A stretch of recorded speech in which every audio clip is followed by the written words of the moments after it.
Astrology యోగాలు చూస్తున్నాం కదా మనము. సో ఈరోజు ఎంఎస్ఐ ఆస్ట్రాలజీలో మనకి పర్వత యోగము అనే యోగం గురించి తెలుసుకుందాం. చాలా కామన్గా మనకి యోగాలు అనగానే కనిపించే ఫేమస్ యోగాలలో ఒకటి పర్వత యోగము. ఓకే, ఈ పర్వత యోగం ఎలా ఏర్పడుతుంది, దాని ఫలితాలు ఏమిటి అనేది చూద్దాం.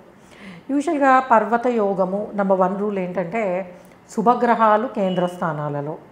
సో అవి ముఖ్యంగా న్యాచురల్ శుభగ్రహాలు అయినటువంటి గురు, శుక్ర, చంద్ర, బుధులు.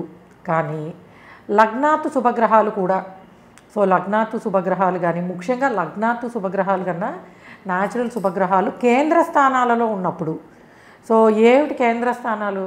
1 కానీ 4 కానీ 7 కానీ 10 కానీ ఈ స్థానాలలో న్యాచురల్గా ఉండే శుభగ్రహాలు ఏవైనా ఉండి, అండ్ సెకండ్ రూల్ కూడా ఉంది దీనికి, ఉంటేనే సరిపోదు. రెండో రూల్ ఏంటంటే 6, 8 భావాలలో ఏ గ్రహాలు లేకపోయినా, అట్లానే 6, 8 భావాలని శుభగ్రహాలు ఆక్యుపై చేసిన, అంటే లగ్నాతు శుభగ్రహాలు కానీ ఇప్పుడు నేను చెప్పిన శుభగ్రహాలు కానీ, మళ్ళీ అంటే కేంద్ర స్థానాలలో శుభగ్రహాలు ఉండాలి ఫస్ట్ పాయింట్. సెకండ్ది ఏంటంటే 6th and 8th హౌస్లో నెగిటివ్ ప్లానెట్స్ ఉండకూడదు, ఆర్ ఖాళీగా అయినా ఉండాలి, లేదు 6, 8 స్థానాలలో మళ్ళీ శుభగ్రహాలైనా ఉండాలి. సో ఈ విధంగా అనమాట, అంటే ఇటువంటి కాంబినేషన్ ఉన్నప్పుడు పర్వత యోగము అనేది ఏర్పడుతుంది.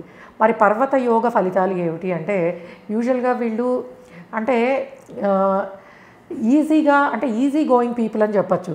అంటే అందరినీ కలుపుపోయే స్వభావము అండ్ ఫన్ లవింగ్, అట్లానే కొంచెము ఎవరి మీదైనా సరే జాలి చూపించే గుణము, సో ఇట్లాంటివన్నీ అనమాట. అంటే యూజువల్గా ఈ యోగ ఫలితాలు ఏంటంటే 10 మధ్యలో కలిసిపోగలగడము, అందరితో కలిసి కొంచెం లైఫ్ని ఎంజాయ్ చేయగలగడం, అండ్ అట్లానే దాన ధర్మాలు చేయడము, అండ్ యూజువల్గా ధనార్జన ఇవి కూడా బాగానే ఉంటాయి అన్నమాట.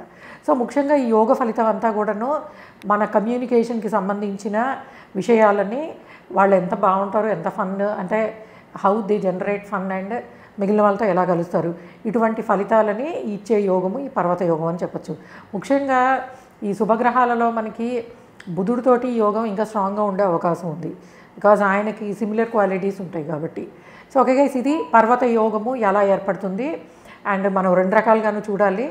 లగ్నాతు శుభగ్రహాలు కేంద్ర స్థానాలతో పాటు 6, 8 స్థానాలలో గ్రహాలు లేకపోవడము కానీ, శుభగ్రహాలు ఉండడం కానీ జరిగినప్పుడు, ఈ 2 సాటిస్ఫై అయినప్పుడు మాత్రమే ఈ పర్వత యోగము అనేది వర్తిస్తుంది. Okay guys, thanks for listening, by.